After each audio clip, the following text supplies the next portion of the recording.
जय भोलेनाथ। जटाटवी गलज्जलम प्रवाह पावित स्थले गलेवलंब्य लंबितांबुजंग तुंगे मालिकाम डमड डमड डमड डमड निनाद वड्डवर्वयं चकार चंड तांडवम तनोतु न शिव शिवम। जय भोलेनाथ। चलिए हम अपनी क्लास को कंटिन्यू करते हैं। आज ये हमारा चौथा दिन है। हम किरण की बुक से हम प्रैक्टिस कर रहे थे। ये वाली आपने बुक लेनी है और इसका हम प्रतिशत जो है चैप्टर शुरुआत कर रहे थे और हमने एक कंप्लीट क्लास कर ली थी। आज ये हमारी रहेगी परसेंटेज की दूसरी है और हमारा वैसे दिन रहेगा चौथा दिन। चलिए शुरुआत करते हैं। कालों के काल महाकाल के नाम से जो भी स्टूडेंट मेरे चैनल पर नया है तो चैनल को सब्सक्राइब, लाइक, शेयर और कमेंट में जरूर लिख देना जय भोलेनाथ। स्क्रीन के ऊपर पहला क्वेश्चन देखो। एक विद्यालय में 1800 लड़के हैं और 1200 लड़कियां हैं, ऐसे लिखेंगे। जो बॉयज हैं कितने हैं, वो है 1800 और जो गर्ल हैं लड़कियां कितनी हैं, वो है 1200। अगर हम टोटल की बात करें तो इसमें टोटल कितने हो जाएंगे, 8 और 2 10, 3000। टोटल जो स्टूडेंट है वो कितने हैं, 3000।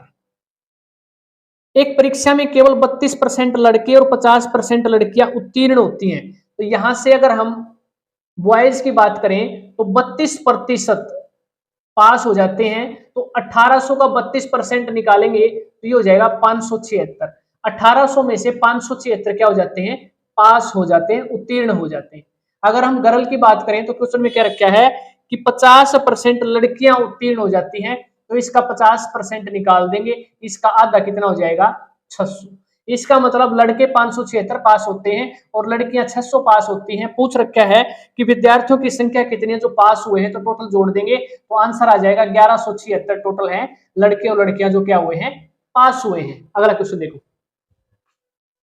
ये क्वेश्चन है आपका। एक छात्र ने प्रत्येक 150 अंकों के 6 पेपरों में 64% अंक प्राप्त किए हैं। देखो 150 नंबर का अगर पेपर है तो 6 पेपर है टोटल, तो हम इसको 6 से मल्टीप्लाई कर लेंगे तो कुल अंक 6 पेपरों को कितने आ जाएंगे, 900 अंकों का पेपर हो जाएगा कुल 900 अंक।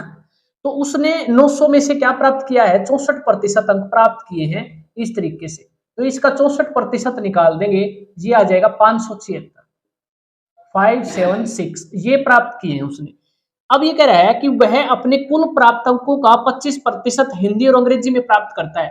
कुल उसने प्राप्त अंक कितने हैं, 576 है। 900 में से 576 प्राप्त किए हैं और इस 576 में भी क्या है, 2 सब्जेक्टों में उसने क्या किए हैं, 25% अंक हासिल किए हैं। तो बताना है कि उसने कुल कितने अंक हासिल किए हैं दोनों पेपरों में। तो इससे यहां से काट देंगे, 25 चौका 100, 4 से कर देना, ये आ जाएगा 144। तो उसने कुल हिंदी और इंग्लिश में कितने अंक प्राप्त किए हैं, 144 अंक प्राप्त किए हैं और ये आपका आंसर हो जाएगा। अगला क्वेश्चन देखो। इस क्वेश्चन में बच्चे पजल हो जाते हैं और कई बार इस क्वेश्चन को कर नहीं पाते, तो इसको ट्रिक से हल करेंगे। देखो चीनी का मूल्य 25% बढ़ गया। यदि कोई परिवार अपने चीनी के खर्च में कोई बदलाव नहीं चाहता तो उस परिवार को चीनी की खपत में कितनी कटौती करनी पड़ेगी। डायरेक्ट आंसर निकालेंगे यहाँ से और क्वेश्चन को सिर्फ ट्रिक से करेंगे, क्योंकि मैं इस क्वेश्चन को कई बार करवा चुका हूं, आपने देखा भी होगा। आज हम इसको ट्रिक से करते हैं, केवल ट्रिक से। देखो 25% बढ़ जाता है चीनी का मूल्य, यहां लिखेंगे 25 इस तरीके से। आसान, बिल्कुल आसान, और 5वीं क्लास का बच्चा भी इस क्वेश्चन को कर लेगा इस ट्रिक के माध्यम से। देखो 25% मूल्य बढ़ा है तो 100% में 25% बढ़ाएंगे तो इसके नीचे लिख देंगे 125, बस 125 और गुणा में 100, डायरेक्ट आंसर आ जाएगा। 25 से काटेंगे, 25 5 125, 5 से काट देना, ये 20% आ जाएगा। तो ये हो जाएगा क्वेश्चन का राइट आंसर। तो उस परिवार को चीनी की खपत में कितनी कटौती करनी पड़ेगी, 20% कटौती करनी पड़ेगी। अब देखो अगर यहां तो चीनी का मूल्य 25% बढ़ा है, अगर कम हो जाए तो जैसे मान लीजिए हम कह देते क्वेश्चन में 25% कटौती हो जाती है, तो ये दूसरे नंबर का ट्रिक आ जाएगी। 25% कटौती हुई है, 25 ऊपर लिखेंगे, जितने परसेंट कटौती है वो ऊपर लिखना है और 100 में से 25 माइनस करके नीचे लिख देंगे, क्योंकि कटौती हुई है तो ये हो जाएगा 75।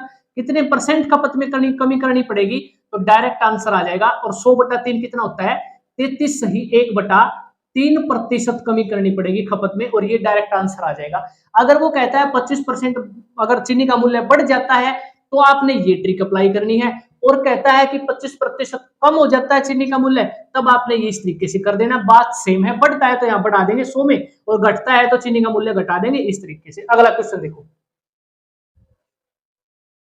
ये क्वेश्चन भी आपका मोस्ट इंपोर्टेंट क्वेश्चन है। एक मशीन का मूल्य प्रत्येक वर्ष 10% दर से मूल्य का ह्रास होता है, यानी 10% की कमी होती जाती है हर साल। तो इसका क्रय 3 वर्ष पूर्व किया गया था और इसका वर्तमान मूल्य 8,748 रुपए है। तो जब खरीदा गया था तो इसकी कीमत क्या थी? देखो, जब वो मशीन खरीदी गई थी ना तो वो ज्यादा रुपए की थी, और हर 10 साल के बाद उसमें क्या हो जाता है, मूल्य में कमी आती जाती है। तो उसका मूल्य अब घटकर कितना हो चुका है? 8,748।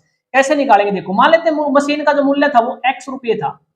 अब इसमें 10% की कमी हो जाती है तो डायरेक्ट 90% मूल्य हो जाएगा पहले साल। इस तरीके से दूसरे साल फिर 10% की कमी हो जाएगी, यानी मूल्य का ह्रास हो जाएगा, तो फिर इसका मूल्य बच जाएगा 90%। तीसरे साल फिर मूल्य का ह्रास हो जाता है 10%, और फिर आपका ये हो जाएगा 90% बचेगा। और ये किसके बराबर दे रखा है? जो अब मूल्य वर्तमान में 8,748 रुपए बच जाता है। यहां से हम x की वैल्यू डायरेक्ट निकालेंगे। कैसे? 8,748 और इसको मल्टीप्लाई करेंगे, इधर ले जाकर 0 से 0 काट लेना इस तरीके से सभी की। तो ये हो जाएगा 10/9 इंटू 10/9, फिर ये हो जाएगा इंटू 10/9। इसको आप सोल्व कर लेना। इसका आंसर कितना आ जाएगा? मशीन का जो मूल्य था वो था 12,000 रुपए, जो कि हर साल 10% कम होते हुए कितना हो गया था? ये इतना हो गया था। इस तरीके से आपने क्वेश्चन को सोल्व करना है। अगला क्वेश्चन देखो, एक शहर की जनसंख्या 1,26,800 है। इसको लिखेंगे, कितनी है जनसंख्या? 1,26,800 ये जनसंख्या है। पहले वर्ष 15% बढ़ जाती है, तो डायरेक्ट हम इसको क्या कर सकते हैं? 15% बढ़ा देंगे तो 115% हो जाएगी, यानी 115/100। दूसरे साल की अगर हम बात करें तो 20% कमी हो जाती है, यानी अब इसका कितना मूल्य हो जाएगा? सॉरी, इसकी जनसंख्या कितनी रह जाएगी? 80%। इस तरीके से डायरेक्ट आप आंसर निकाल दोगे। तो बताना है 2 वर्ष के अंत में शहर की जनसंख्या कितनी होगी, इसको सिर्फ सोल्व करना है और डायरेक्ट आंसर आ जाएगा कितना? 1,16,656 ये बच जाएगी जनसंख्या 2 साल के बाद। ये आंसर हो जाएगा। इस तरीके से आपने डायरेक्ट आंसर निकाल देना है। अगला क्वेश्चन, प्रत्येक महीना राम अपने वेतन का 45% खर्च कर देता है और 4400 रुपए की बचत करता है, तो उसका मासिक वेतन बताना है। देखो, मान लेते हैं उसके पास कुल 100 रुपये हैं, उसके पास आमदनी, उसकी आय 100 रुपए, इसमें से वो क्या कर देता है? 45% खर्च कर देता है। तो उसके पास कितना बचेगा? बचत बचेगी उसके पास 55%, जो कि किसके बराबर दे रखी है? क्वेश्चन के अकॉर्डिंग 4400 रुपए की बचत करता है, इसके बराबर रखेंगे 4400 रुपए की। तो 1% किसके बराबर हो जाएगा? ये हो जाएगा बटे में 55, और निकालना है 100%, तो 100% किसके बराबर हो गया? गुणा में कर देना 100, इस तरीके से काट लेना। आंसर कितना आ जाएगा? ये 11 5 55 और ये 11 चौक 44, 2 0 और 5 से काटेंगे तो 5 8 40 0, 8,000 आंसर आ जाएगा। उसकी आय कितनी थी? उसकी आय है 8,000 मासिक वेतन। इस तरीके से आपने क्वेश्चनों को सोल्व कर देना। ये थी आज की क्लास। आपको कैसे लगी कमेंट बॉक्स में बताना है। किसी प्रकार की किसी क्वेश्चन में दिक्कत आती है कमेंट बॉक्स में कमेंट छोड़ देना, और आप लोगों के कमेंट पढ़कर दिल बिल्कुल खुश हो जाता है। आप लोग मुझे मोटिवेट करते हो, तो मैं आप लोगों के लिए अच्छी से अच्छी वीडियो बनाने की, अच्छे से अच्छा कंटेंट देने की कोशिश करता हूँ। ये किताब आपके लिए निर्णायक सिद्ध होगी और आपका सिलेक्शन दिलाएगी हरियाणा ग्रुप डी में। मिलते हैं अगली क्लास में। वीडियो आपको कैसे लगी कमेंट बॉक्स में एक बार जरूर बता देना, ठीक है? और कमेंट में लिख देना जय भोलेनाथ।